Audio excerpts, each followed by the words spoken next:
I remember when all of a sudden sex education was in school. Where's the bullying education? Bullying hits too close to home for Tamiko Bay. Bay says her 13-year-old daughter received 7 stitches above her right eye last month after a bullying incident turned violent. And it all started with a disagreement online.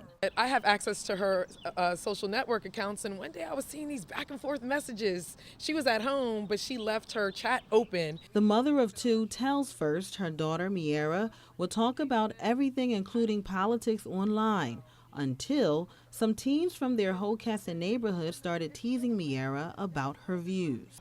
I think it's a major life lesson for Miara as well about keeping your private, business private so that these discussions don't come up.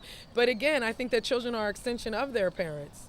Bay is also a victim of bullying who thought her children would never experience it because they're homeschooled. I just don't think that the schools, law enforcement, and parents are taking bullying as serious as it is. This is 3rd generation in my family. My parents had to remove me out of the public school system in Dover and force me to go to Ursuline Academy because of bullying. I had to take my daughter out of AI High School because nobody did anything when my daughter was getting kicked in the stomach, and I homeschooled her from that. And I said, Miara's never gonna go through this. Not.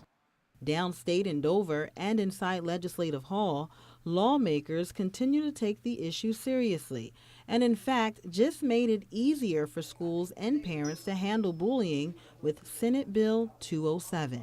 You've heard about some horrific cases where kids have committed suicide because they were bullied. And so our goal is to really work at the school level to try to stop it.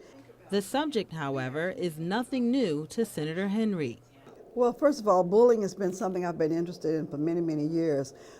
In my previous employment, I worked for Delaware Technical and Community College, and I found that a lot of college students were experiencing bullying. So it's not just an elementary school or high school phenomenon. There's even workplace bullying. But with Henry's focus primarily on bullying among young people, especially those in school, she sums up Senate Bill 207 and what it does. It's a better handbook. It's a more balanced approach to dealing with bullying. Henry says there's actually 2 parts to the bill. The other thing, though, is it creates something called an ombudsman, and that's kind of a unique position, and it's an advocate for people who are bullied and their parents.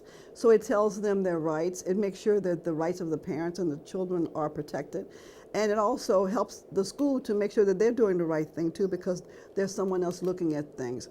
According to Henry, every year there are reports given to the Board of Education about the number of bullying incidents. Those numbers will also be turned over to legislators to help lawmakers decide if the state is getting better at addressing bullying and if more laws are necessary.